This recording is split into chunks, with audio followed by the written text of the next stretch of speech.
So for today's video guys, samahan niyo muna kaming pumunta dito sa Manila para sa mga special na bata na ating dadalawin.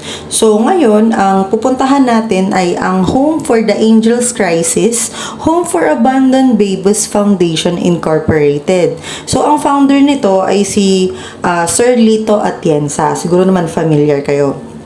Yung address nila ay sa 2306 Coral Corner, Augusto Francisco Street, San Andres, Bukid, Manila. So yun guys, it is a non-profit organization providing childcare to abandoned babies.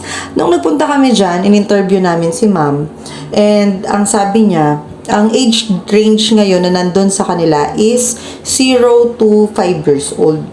No? Tapos tinanong ko rin yan guys, kung paano yun ma'am kung nag 6 years old na sila or 7 na sila. Ang sabi nila, tinatransfer din nila sa ibang organization yung mga bata para mabigay din yung mga kailangan nila, para ma-provide yung mga tamang childcare na kailangan ng mga ibang bracket na age. Kasi nag-aaral na sila guys eh. Ganon. So dito pwede ka ring mag-ampon ng bata, no? So, nagpapaampon din sila, nag-aayos din sila ng papers. And ngayon daw, mas mabilis na ang process nila sa pagpapaampon ng mga bata. Hindi na katulad dati na ang daming eme-eme, ang daming attorney pa, ganyan-ganyan. Ngayon, madali na. Kaya sa mga gustong mag-donate or pumunta dyan, very accessible din naman sila sa Grab. Nadali lang din silang ipin. And meron din silang page. Kaya lang sobrang crowded daw talaga ng mga nag-chat doon. So, hindi nila masyadong nare-replyan. So, para mas maganda at makita nyo rin at madalaw yung mga kids, ayan lang sila sa may corner. And kitang-kita sila, madali silang makita dyan. So, ayun. Puntahan nyo lang din sila to visit na lang din the kids. Kasi ipinapakita din nila guys, yung mga bata talaga. Para hindi naman sila malungkot sa loob.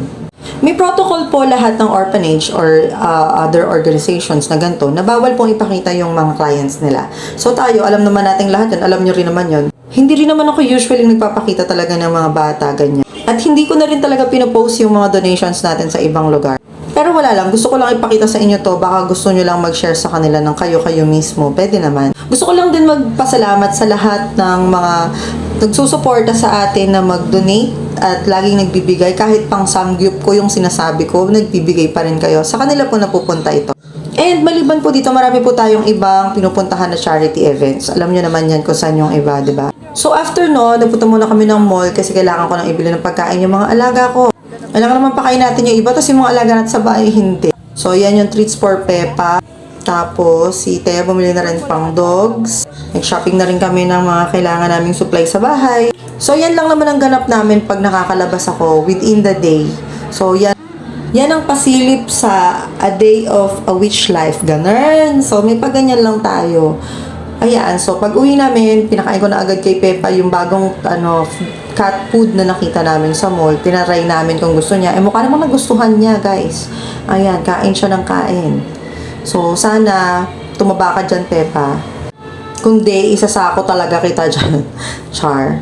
Tapos, eto, binila na rin natin tong batang tong makulit. Ay, nagsusulat-sulat pa nga siya, guys. O, kita nyo naman. Yung mga orasyon siya na pagsusulatin ko sa susunod. So, ayun guys. Maraming salamat ulit sa lahat ng nag-support. And thank you kasi nakakatulong kayo sa iba kahit malalayo kayo. Ayun lang. Gusto ko lang din pakita sa inyo kung saan napupunta yung mga pera nyo, kahit piso-piso yan, kahit 5-5 yan. Maraming tulong na yan sa atin. Thank you!